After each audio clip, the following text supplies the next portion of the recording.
this video, I'll be sharing one very personal story which will teach you, hopefully, 2 basic life lessons. Number 1, what to do when you fail. Number 2, what not to do when you succeed. Here we go. What's cooking, sapiens? Welcome back to my channel. If you are new here, my name is Arham and I'm a 5th year medical student at the University of Oslo here in Norway. Let's go down the memory lane back to the 2nd year of medical school when I was still a relatively fresh medical student, still, lost as everybody else. And this was the year when we were having anatomy, physiology and histology as the 3 main subjects. And I had been basically hearing from everybody around me, from all my seniors, that the 2nd year medical school exam is going to be the toughest one, or one of the toughest ones that you will ever face in your life. And that was because it was a 45-minute oral examination where you had 3 different parts. 15 minutes first of all of macro anatomy, where you got a random body part on a real cadaver and you were supposed to talk about it and reflect on what you see and just label everything basically. And the second part, 15 minutes, would be histology, where you would get a random slide from histology and then you have to put that under the microscope and explain what you see and come and conclude from which organ that slide has been taken from. And the third part would be functional examination of the human body, or the muscle and skeletal system basically. Now, since there was so much hype around this exam, I was obviously very scared as well, like everybody else, and hence I studied probably the most consistently during my 2nd year, because I was having consistent group study sessions. I was always one step ahead, always prepared for my dissections. Everything was going like as it is supposed to go. By the way, in this video I break down my entire anatomy study process in case you want to know more about that. So I had been studying hard and preparing for this exam the whole freaking year, and then finally the exam day arrived and I was the last candidate on the exam day. My exam was supposed to start at 4 in the freaking evening, so I had the whole day to myself, where I obviously did not want to study because it's your exam day and you don't feel like studying at all, especially when you have all your friends who have had their exams early in the morning and they're done and you see them happy and probably celebrating, hopefully all of them, and that's like sort of really demotivating to study, so you don't want to study.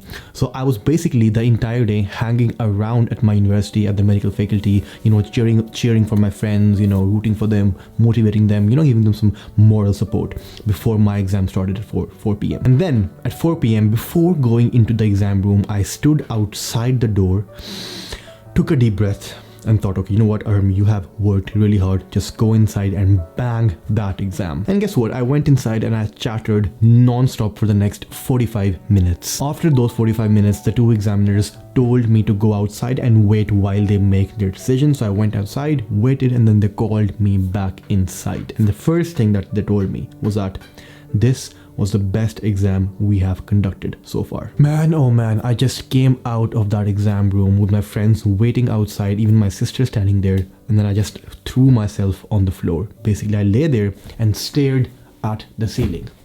It was over. I literally felt like I was on the top of the freaking moon, like I had climbed Mount Everest or K2 or whatever, but I was freaking happy, man. Now that happiness put aside, the thing is that this very exam, this gave me the confidence, or told me or taught me that I was the best. I had cracked the study code for anatomy, and now, since I nailed one of the most difficult exams at my university, I would probably be able to nail every other exam as well, and hence my ego, my self-esteem went up there, skyrocketed literally. Everything else is going to be a piece of cake for me. With this mentality, with this mindset, I approached the next semester and the next exam, which was and is still known to be the easiest exam in medical school here at the University of Oslo. It's a 30-minute OSCE exam, objective structured clinical examination. In other words, it's basically a station exam. You have 5 stations, 5 rooms, and you go in each room one by one. So for example, you go into the first room and then let's say you do a basic clinical examination of a patient, and then when you're done with that in 10 minutes or 7 minutes, I think, 7 minutes, then you come out, go into the next room, and then you get a new case. For example, basic fundamental first aid, like CPR or ABCDE. You perform that, you come out in 7 minutes, and then you go to the next station. So 5 stations, and the trick is that if you fail even one of these stations, then you basically fail the exam. And this exam was exactly 2 months after my anatomy exam, which I had killed. So we had 2 months of lectures and then this OSCE exam, and trust me, you know what, I did not attend a single lecture during those 2 months. I used to go to school and basically play table tennis with my friend all freaking day and then go back home. That was my routine every single day for the next 2 months after my anatomy exam. The days passed just like that. I was going to school every single day, playing table tennis, ping pong all day long, going back home. Ping pong, ping pong, ping pong. I got really good at table tennis, by the way. Anyway, the exam days, the day arrived and I was feeling very, very confident because I had just killed the most difficult exam and this was going to be a piece of cake for me as well. So I go to the first session, easy peasy. Second session, easy peasy. Third, easy. Fourth, easy. Last and final station, I go inside, the examiner gives me the case and I'm supposed to perform a CPR on a dead, or not on a patient, but like on a body, on a model. I was like, yo, this is easy. And then something weird got into my head and I skipped the most important and basic part of a CPR. That is checking the airways and seeing if the patient is breathing before you actually do the heart compressions. I went straight to and while doing that, I knew I had messed it up, there and then I knew it, but I was still not sure what was wrong. I knew I had done something wrong, but while doing the compressions, I did not know what I had done wrong. So I came out of that room and I was like, man, this felt sort of bad. I don't know what I did, but something was wrong here. And you get the results like 3 weeks after the exam. So I came out of the room, I spoke to some of my friends and then I realized, fish. I had forgotten to check the airways, the most basic part, to see if the patient is breathing. Like, why would you go to compressions if the patient is alive and the patient is breathing?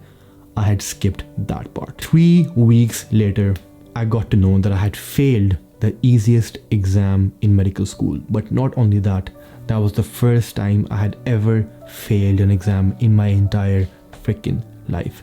My confidence was shattered. I was literally heartbroken because I had never experienced academic failure of that kind before. Somebody once said that a smart person is a person who can learn from other people's mistakes and then avoid them in the very first place, because anybody can commit mistakes and then learn from their own failures. And the entire point of sharing this story with you guys is to tell you that, okay, this is what I did, please learn from my mistake and do not do what I did, because I did not know back then how to handle success and what to do after you fail. I learned these things the hard way. However, what can you learn now from these stories is that, number one, when you ace an exam, celebrate. Get confident, be happy, that is your right, you have worked hard for that. But do not get overconfident and do not get overhyped. And the question that arises here now is that, how exactly do you differentiate between confidence and overconfidence? The answer here is actually very, very simple.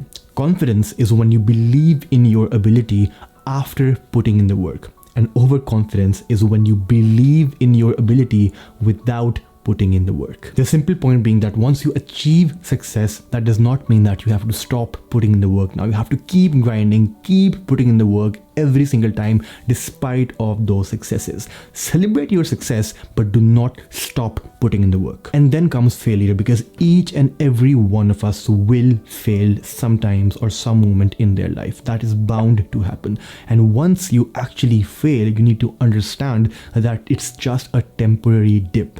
Your failure once does not mean failure for life. And to be very honest, now in hindsight, in retrospect, I'm really, really, really glad that I actually failed that exam, because that one failure taught me a lot more than success has ever taught me. That one failure for me was the biggest eye opener ever, because that made me realize that I was not fulfilling my potential. I was not living up to my own expectations. I can do a lot better, and that is when I started to put in a lot more hard work, not only in medical school but also in other aspects of life. I started to learn about productivity, how to get more done, how to achieve success.